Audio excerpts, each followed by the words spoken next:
The moment Grayson Vale called me just support, the room did not laugh. That was the first sign he had made a very expensive mistake. We were on the 32nd floor in the executive briefing room, all glass walls, polished black table, city skyline stretched behind Titan Axis Logistics like a backdrop somebody paid too much for. Their team had flown in that morning. Naomi Voss, their COO, sat across from me with a yellow legal pad and a face that gave nothing away unless you knew her well. I did. I had spent 11 years learning which silence meant patience and which silence meant danger. My name is Elena Marlowe. I was 42 that spring, Senior Vice President of Client Delivery and the named executive sponsor on the largest account our company had. Titan Axis was not just a client, they were the client. 5 years, $90 million, and enough renewal weight to make investors smile during bad quarters. I had held that relationship together through outages, escalations, missed deadlines, executive churn, and one regulatory audit that nearly gutted us. So, when Naomi looked up from her notes and asked a direct question about rollout risk on Phase 3, I answered the way I always did. Clean. Specific. No fluff. We can hit the date if we keep the manual review gate in place for the first 2 weeks, I said. If we remove it, exception traffic could stack in. Grayson cut in before I finished. He smiled the way men smile when they think disrespect sounds smarter with a soft voice. Let the real leadership handle this, he said, leaning back in his chair like he was already posing for a business magazine cover.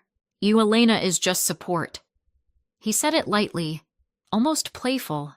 That made it worse. Nobody moved at first. Not our legal lead, not the board observer, not the new head of strategic growth Grayson had dragged in from some private equity networking circle. Bryce, that was his name. Nice suit, expensive watch, and the stiff posture of a man who had never been on a warehouse floor at 2 a.m. while a client threatened to walk. Grayson kept talking because of course he did. He waved one hand toward Bryce. We're streamlining communications going forward. Strategic leadership will come through my office, with Bryce overseeing client-facing execution. Too many voices create drag. Too many voices. I had built the entire governance rhythm for Titan Axis. Weekly escalation calls, decision trees, recovery thresholds, service review paths.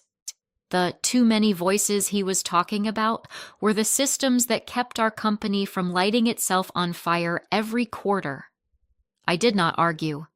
That was not restraint. That was math. You do not interrupt a fool while he is making a record. So I sat there, hands folded over the printed contract packet in front of me, and watched Naomi stop writing. That was the second sign. People think the most humiliating part of moments like that is the insult itself. It isn't. Not in business. The real damage happens when disrespect turns into a decision. Grayson was not just belittling me. He was reordering accountability in front of the client who trusted me more than they trusted our logo. He clicked to the next slide and announced an accelerated rollout calendar I knew was fantasy. He promised shorter deployment windows, fewer review steps, and a more modern executive layer. Every phrase was polished. Every promise was dangerous. Naomi finally spoke. And who will own escalation authority if the launch hits variants? Grayson answered too fast. My office. Not operations, not delivery, not the sponsor structure Titan Axis had approved. His office. Naomi's expression did not change, but I saw the shift. I had seen it before in vendor correction meetings. It was the exact look clients get when they realize the wrong person is now holding the steering wheel. Across from her, Titan Axis procurement had gone still. Our general counsel stared at his laptop with the strange focus of a man pretending not to hear something he absolutely heard.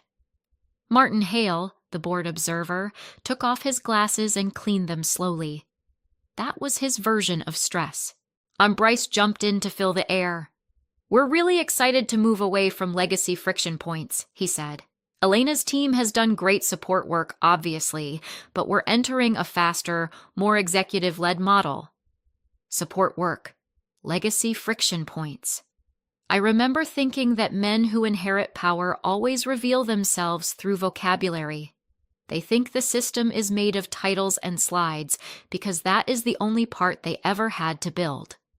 Grayson had been acting CEO for 27 days. 27. His father had stepped back after a health scare, and suddenly the son who used to show up to holiday parties and call the warehouse network back-end stuff had opinions about enterprise delivery. He had no idea what support meant in a company like ours. Support was the map. Support was the call tree at midnight. Support was knowing which site lead panicked under pressure and which one lied to save face. Support was the undocumented recovery sequence we used during the Memphis outage 2 years earlier. Support was the reason Titan Axis had renewed after 3 near-death quarters and 1 ugly service dispute that should have ended us. More important, Titan Axis did not trust our company in some broad, emotional way. They trusted me because I had told them the truth when other people wanted to varnish it. I had said, "This may fail," when sales wanted, "This will be seamless." I had told them where the weak points were, and then I had fixed them. Grayson could not see any of that because men like him mistake visibility for value. The meeting ended with handshakes that felt like closed doors. Grayson stayed behind to charm Bryce and talk about momentum.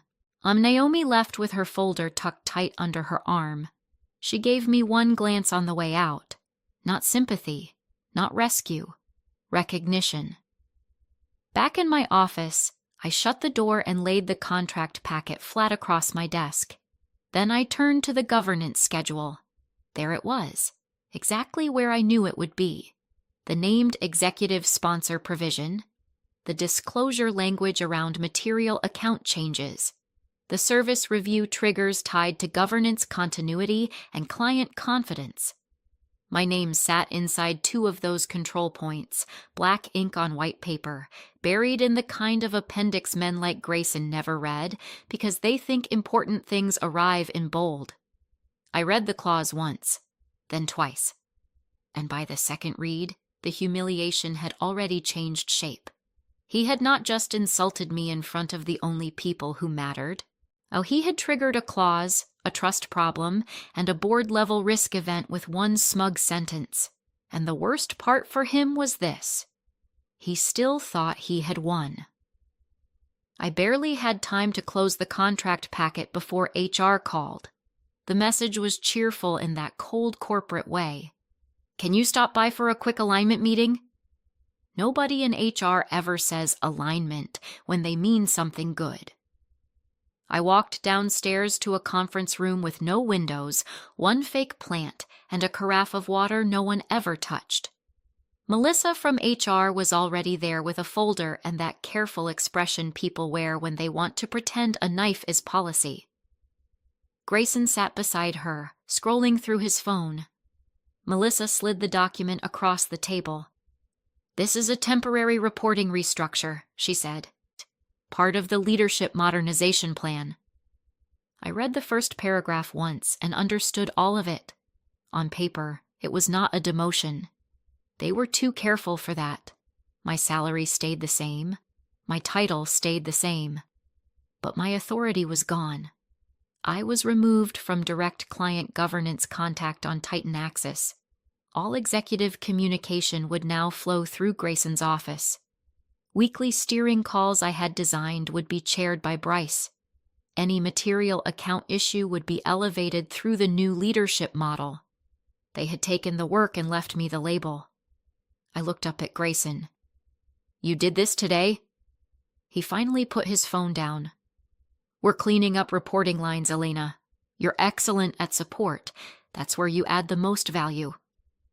There it was again. Support. Like 11 years of crisis calls, recovery plans, EU and contract negotiations were just calendar management with better hair. Melissa started speaking in soft HR language about transition optics and leadership clarity, but I had stopped hearing her. My mind had gone somewhere else, not to anger, to memory. 2 years earlier, my husband had been in recovery after surgery. I spent 3 nights answering Titan Axis calls from a hospital chair because one of our regional deployments was spiraling. I still remember the smell of antiseptic, the buzz of machines, and me whispering into my headset at 2 a.m. while trying not to wake him. I held that account together from a cardiology floor while senior men slept at home and showed up later to talk about resilience in quarterly reviews. People like Grayson never see that part. They see the dashboard after the fire is out. No, they see renewal numbers. They see the clean deck. They do not see the woman who kept the numbers alive. I signed nothing in that room. I just took the memo and left. By the time I got back to my office, the first crack had already opened. Titan Axis had sent an email. It was short. That made it worse. Naomi wrote, "We were not aware of a change to the named executive sponsor structure on our account. Please clarify whether Ms. Marlowe has been formally removed from governance authority and why this change was not disclosed in advance." My inbox showed Grayson had replied 3 minutes later, before I could even think. "Thank you, Naomi. This is simply an internal efficiency update with no material impact to account governance or delivery continuity." I stared at the screen so long the words started to look strange. No material impact. That was the wrong phrase.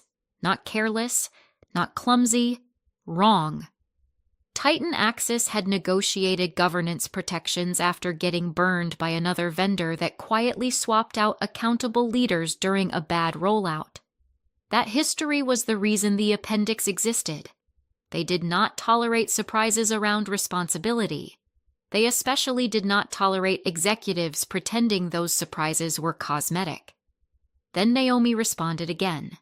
Her tone had changed. It was formal now, distant.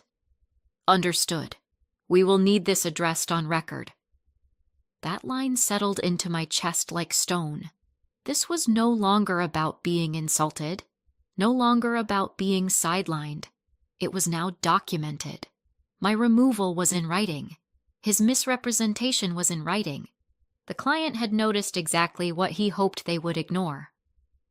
I leaned back in my chair. I looked through the glass wall toward Grayson's office and realized something simple and cold. What he had taken from me was bigger than my title, and what he had just handed me was evidence. That night, I took the contract home. Not because I needed to remember what it said. I knew most of it by heart. I took it home because I needed silence, and silence was the one thing I was not going to find on the 32nd floor, with Grayson pretending he had just modernized the company. My husband was asleep by the time I opened my laptop at the kitchen table. The house was dark except for the stove light over the counter and the glow from my screen.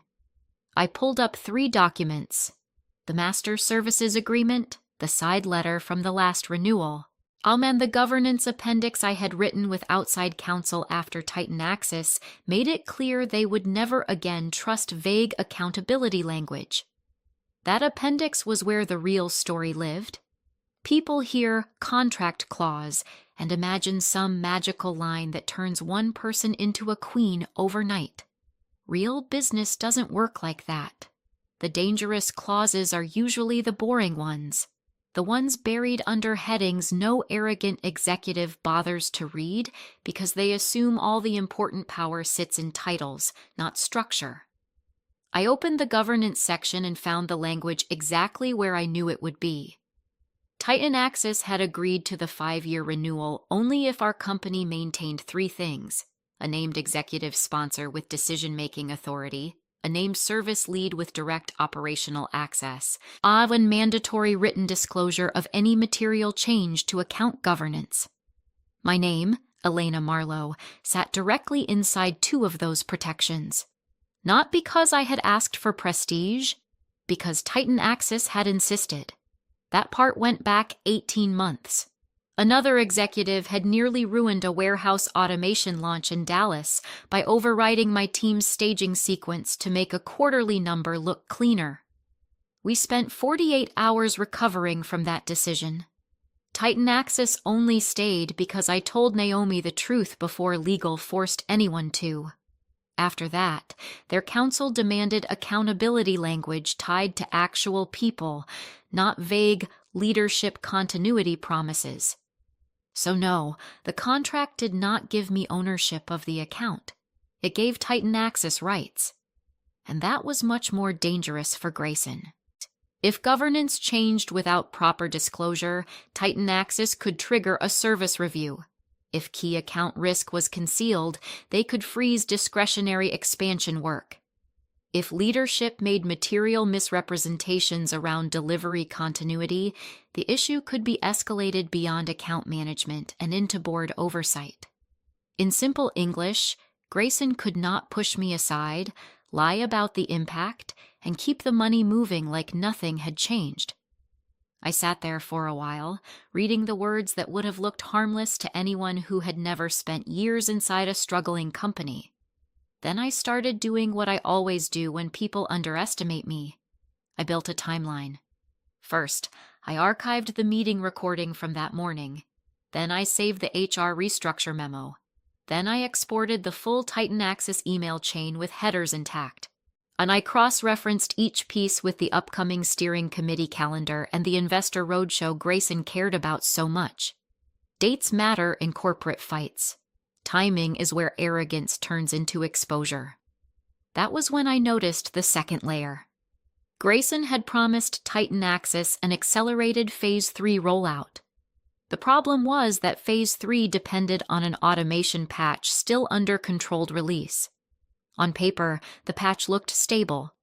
In real life, it was stable because my team had built manual checkpoints around it, simple review gates that caught bad sync behavior before it spread across warehouse sites. Grayson thought those checkpoints were old habits. He had no idea they were the thin line between a clean dashboard and a public failure, and he had just removed the person who understood how the patch stayed safe. I was still adding notes to the file when a new email hit my inbox. Naomi. Subject line, Governance Clarification Request. It was addressed to Grayson, copied to me, copied to our general counsel, and written in language so careful it practically glowed. She requested a formal clarification call regarding changes to the named executive sponsor structure, continuity of account governance, and leadership representation tied to the next deployment gate. I read it twice. Then I leaned back in my chair and let out one slow breath. Grayson would see that email and think it was routine. Another executive touchpoint. Another chance to perform confidence. But I knew better. That was not routine. That was the first knock before the door came off. The next morning, I made a decision that probably saved me. And I was not going to defend myself emotionally. I was not going to send a long email about loyalty, sacrifice, or respect. I was not going to tell Grayson he was making a mistake. Men like him hear warnings as challenges. They do not step back. They step harder. So I stayed quiet. Not passive. Quiet. There is a difference, and in corporate fights, it matters. I started with Daniel Cho from legal. Daniel had helped negotiate the Titan Axis renewal, and he was one of the few people in the company who understood that contract language was not decoration. We met in his office just after 8. Shelves of binders, no art on the walls, coffee that always smelled burnt. I closed the door behind me and said, I only have one question. Daniel looked up from his laptop. That's never a good sign.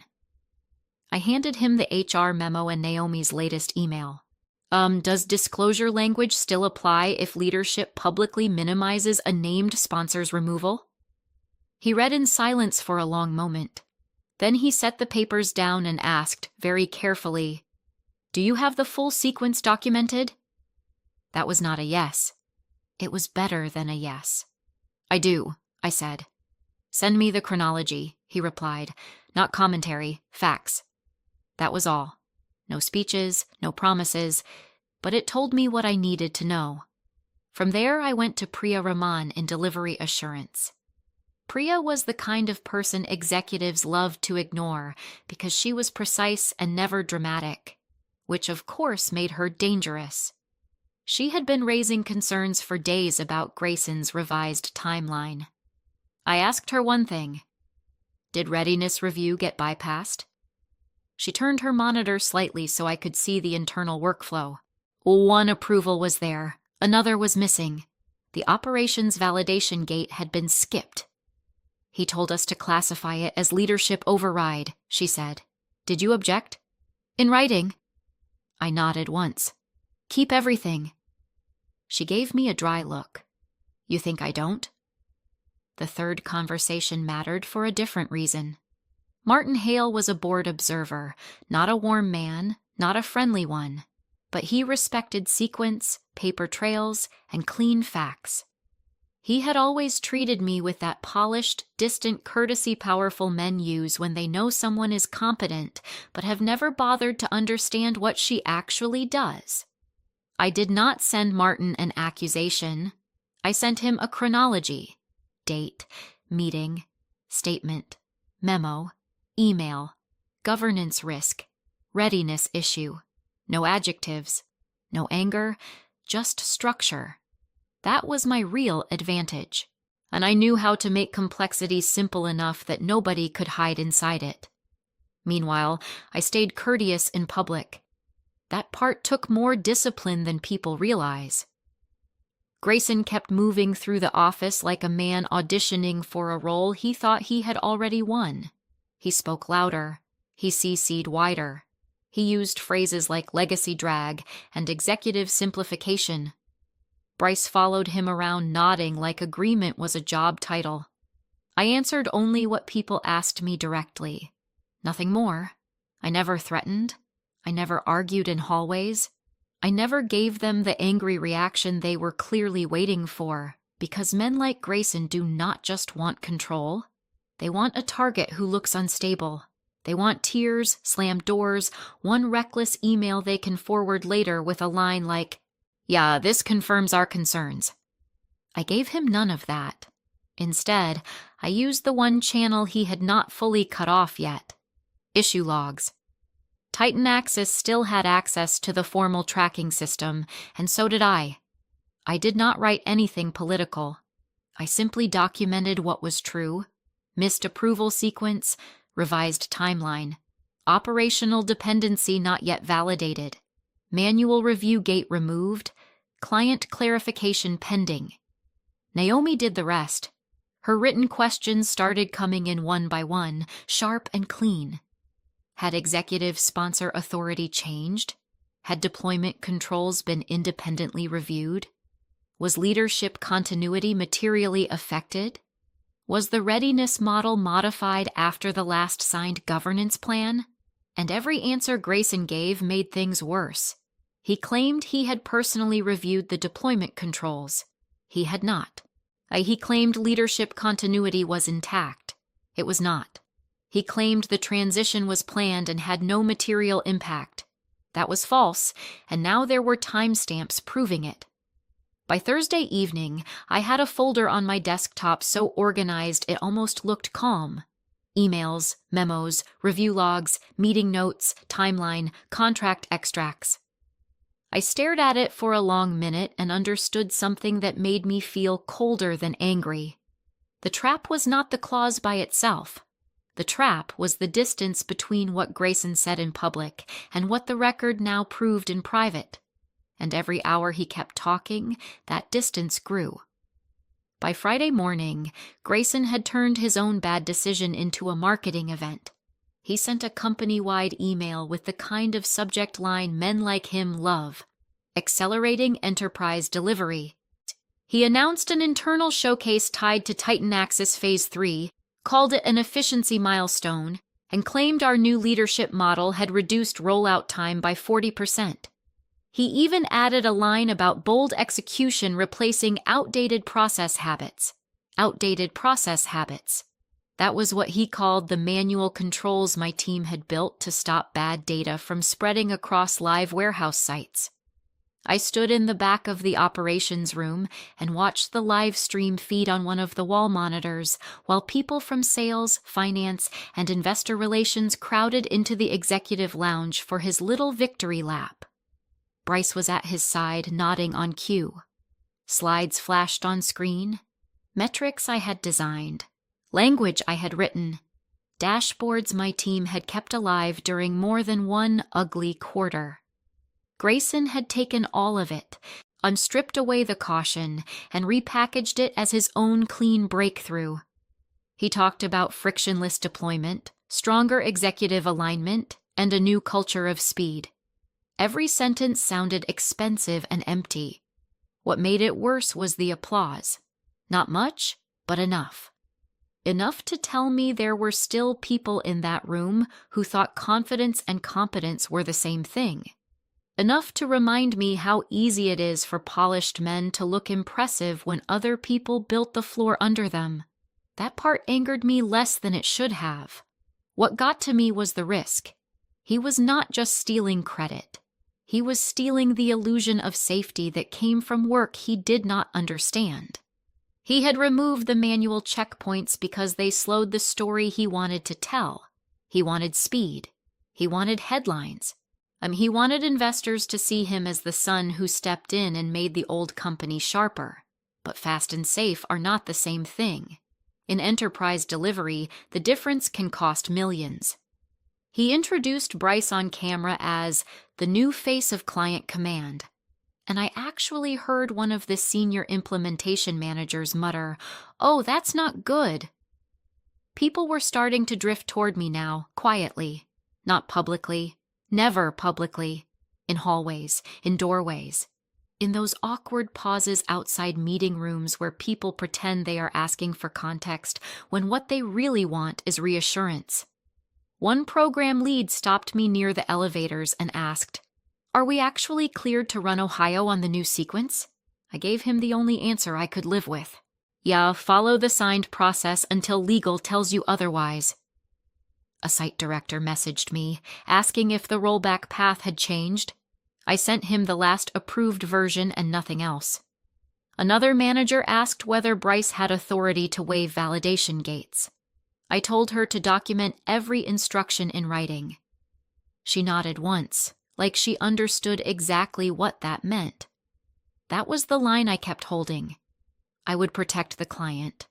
I would protect the people doing the work. But I would not rescue Grayson from consequences he had created with both hands. Around noon, Naomi sent the message I had been expecting. Before Titan Axis would approve the next rollout gate, they needed a formal readiness certification. That should have slowed everything down. It should have forced a review. It should have triggered exactly the checks Grayson had been trying to outrun. Instead, he signed it. Not after operations validation, not after delivery assurance approval, not after a technical review with the people who actually understood the automation patch. He signed it because he wanted the gate cleared before the roadshow deck locked. Priya forwarded me the internal routing with a single line. Ops validation was skipped. I preserved everything. The certification, the missing approval, Priya's warning, the workflow timestamp, the version history, every clean little piece of arrogance. By then, the office had split into two atmospheres. Upstairs, in glass conference rooms and polished hallways, Grayson's circle was talking about momentum. Downstairs, where the real work lived, people were getting quiet. And engineers do not panic early, they go silent. That silence had started. Late that afternoon, Grayson did one more thing that told me he still did not understand what he had stepped into. He stopped by the edge of my office, leaned against the frame and said, "You should be happy. This account is finally getting executive attention." I looked up from my screen. It always had executive attention. He smiled. "No, Elena. It had maintenance." Then he walked away. I let him.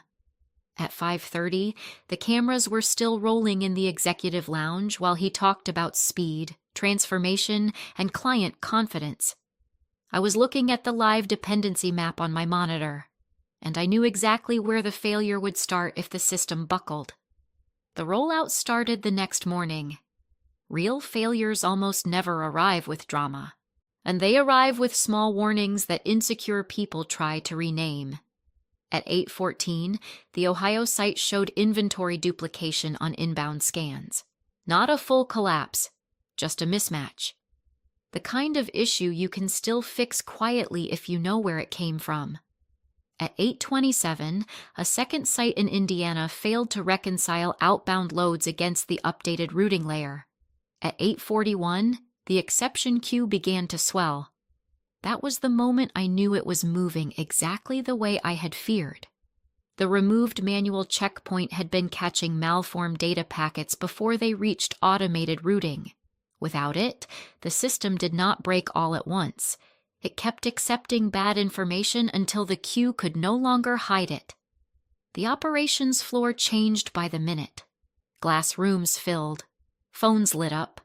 Engineers stopped joking. Managers started using those too calm voices people use when they are already scared. One screen showed live warehouse throughput dropping site by site. Another flashed yellow on the routing panel, then orange. A junior analyst asked whether the issue was isolated. Nobody answered him. They were all too busy looking for a version of the morning that still ended well. Bryce kept insisting the dashboard lag was cosmetic. Grayson told Titan Axis the issue was contained. I knew it was neither.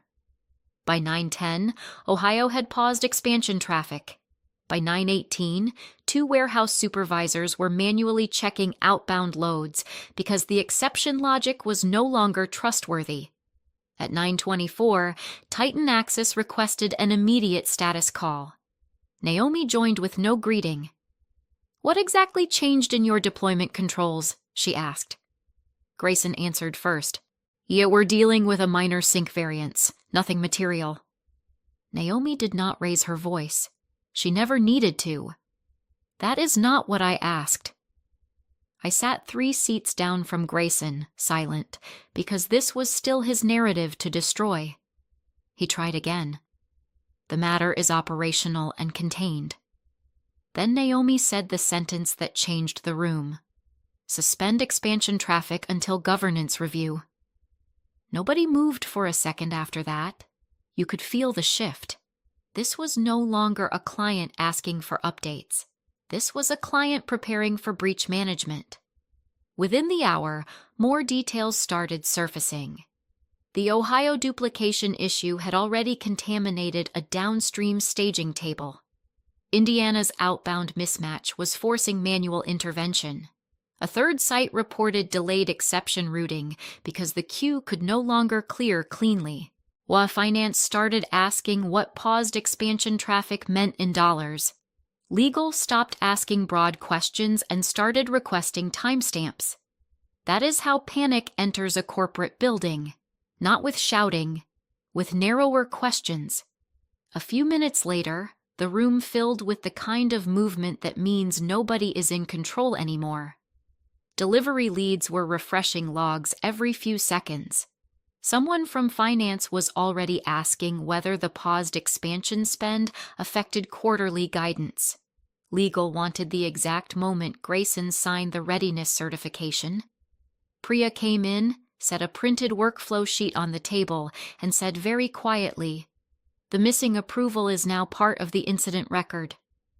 Nobody responded to her, but everyone looked at the paper. That was the thing about truth in companies like ours. And it did not need a speech. Once it had a timestamp, it became heavier than confidence. An hour later, Grayson finally came looking for me. He found me in a side conference room reviewing site logs, closed the door, dropped the executive voice. "I need you to clean up support," he said. "I'll handle the board and client narrative." It was the first time he had asked for my help since calling me just support. Not with respect, not with an apology, with entitlement. I set my pen down and looked at him. I will support a formal recovery process once governance is corrected and legal is present. His face hardened. This isn't the time for politics. No, I said. This is the time for process. He stared at me like he still thought force could do what understanding had failed to do. Then he left. At 11:32, Titan Axis sent formal notice invoking the service review provisions of the contract and suspending pending expansion spend. Not the full account. Not yet. But enough money to make finance go pale, and enough language to make legal stop pretending this was a rough morning. At 12:06, General Counsel scheduled an emergency board session. And for the first time since this started, Grayson looked less like a CEO's son and more like a man realizing charm had just run out of room. The emergency board session started at 2 o'clock that afternoon, but by 1:20, the whole executive floor already felt different. Not louder, quieter. That was how I knew Grayson was in real trouble. When confident people still think they can spin a crisis, they talk more. They start rehearsing future versions of the story out loud. But once legal gets involved and the money starts moving in the wrong direction, the air changes. People stop performing. They start calculating. I was in my office when Daniel called and said, General Counsel wants a factual timeline from the original executive sponsor. Not former, not previous, original. That word mattered. I walked into the boardroom at 1:57 with a folder, my laptop, and the kind of calm that only comes after someone else has already stepped on every landmine for you. The room was full. Directors at the table, CFO to the left, Daniel and General Counsel near the screen, Martin Hale with a yellow legal pad in front of him, glasses low on his nose, Grayson at the far end, jaw tight, Bryce beside him looking like he had finally realized expensive suits do not help much when the numbers turn against you. Titan Axis leadership joined by video.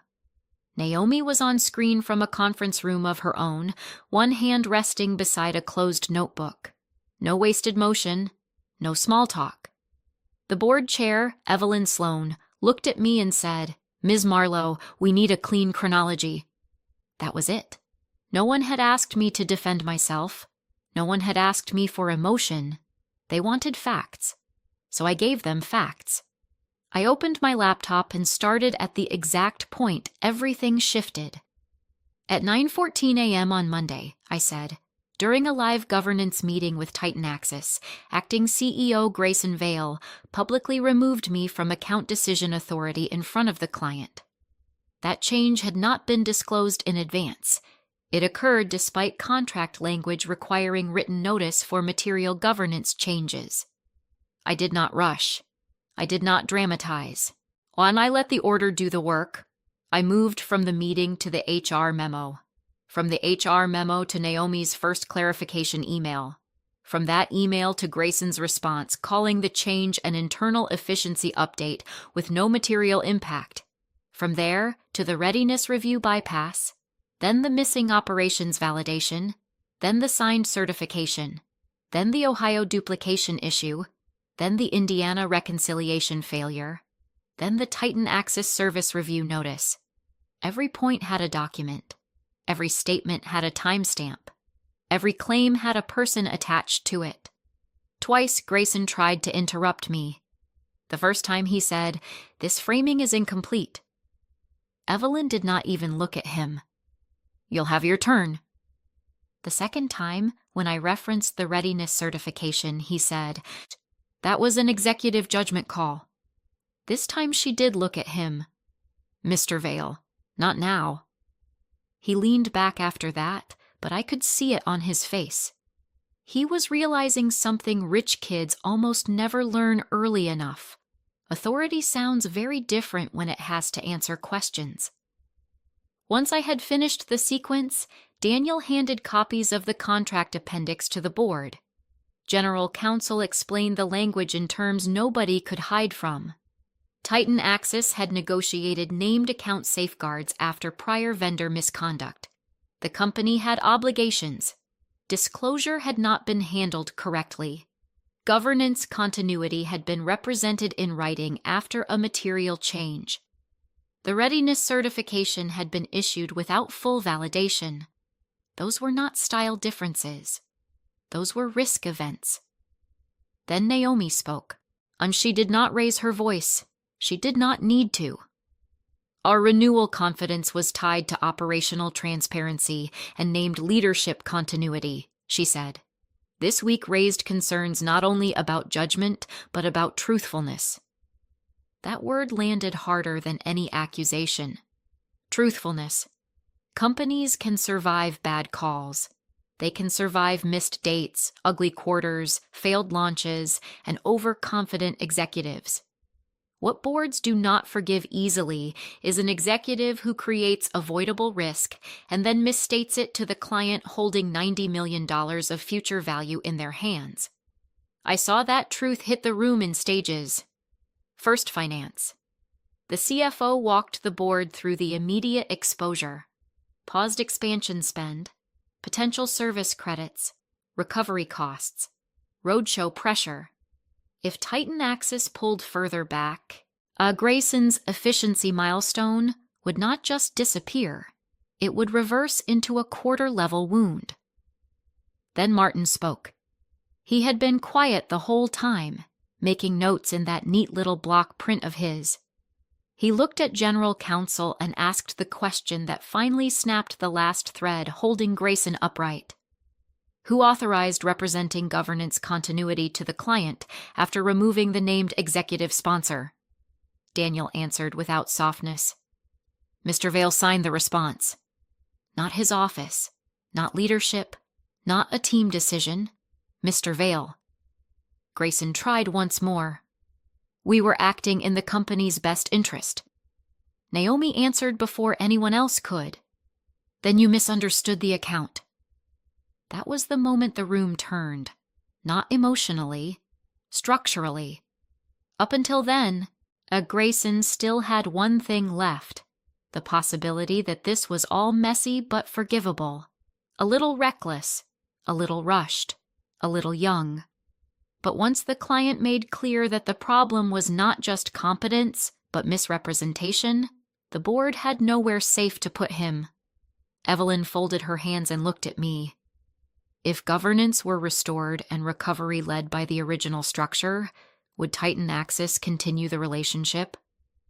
I did not answer for the client. I never would. Naomi did. Yes, she said. With immediate leadership correction, direct reporting transparency, and formal recovery oversight. There it was, the path forward, not through Grayson, around him. I did not smile. I did not gloat. I just sat there and let the truth have its full weight. Then Evelyn turned to Grayson. Step out while the board deliberates. He stood too quickly, like his body had forgotten how chairs worked. For 1 second, he looked around the room as if he expected someone to soften it for him. Bryce looked down. Finance would not meet his eyes. Legal was already reviewing notes. Nobody moved to help.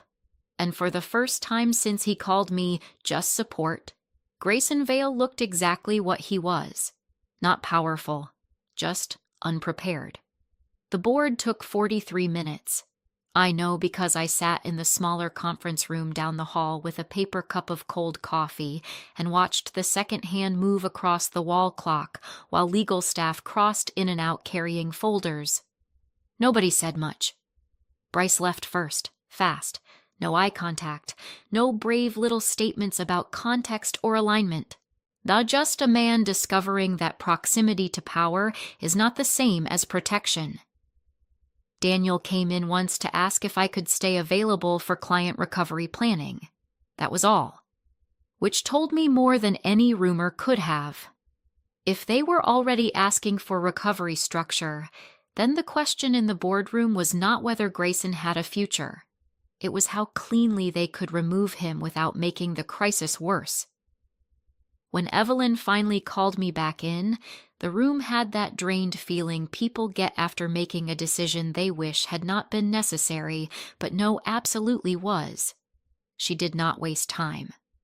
Effective immediately, Grayson Vale has been removed from acting CEO duties. Pending formal review, he will be placed on administrative leave. No flourish, no lecture, just consequence. Then she kept going. The company would issue a controlled disclosure to investors regarding leadership transition and client remediation.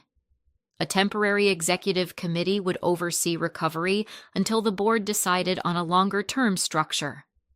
All protected account governance changes would now require legal review and written disclosure. That part mattered to me more than I expected, because revenge, at least the kind that means something, is not just about watching the right person fall. It is about making sure the system cannot be used the same way again on the next woman they decide is convenient to dismiss. Then Naomi spoke from the screen. Titan Axis would not terminate the contract. Not yet. But they had conditions. I was to be restored as executive sponsor immediately. Recovery governance would be independently monitored for 2 quarters. No future account structure changes would be valid without written client approval. Formal transparency reports would begin that same week. In other words, the company did not just have to bring me back. It had to admit, in writing and in structure, that the authority it treated like invisible labor had been real all along. I nodded once. Understood. That was all I said. There was no point in making a speech. The room already knew what had happened. The room had just spent nearly an hour putting a price on it. By 5 that evening, I was back in the Titan Axis war room. Same wall screens, same deployment map, same people who had looked terrified 6 hours earlier.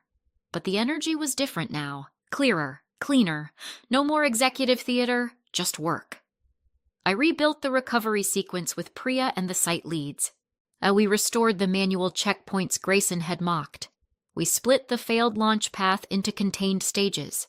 We isolated Ohio first, then Indiana, then the downstream routing issue. Nobody tried to sound visionary. Nobody used the word transformation. We just fixed what should never have been broken. Late that night, Naomi joined the call again. No warmth, no dramatic praise. That was not her style. She listened to the revised plan, asked 3 exact questions, and said, "This is the structure we expected." That meant more to me than any apology inside my own company ever could, because she was not complimenting me. She was acknowledging reality. And in my world, reality had always been the thing men like Grayson tried hardest to talk over. The next morning, Evelyn asked me to meet with her before the board briefing, and she closed the door to her office and came straight to the point.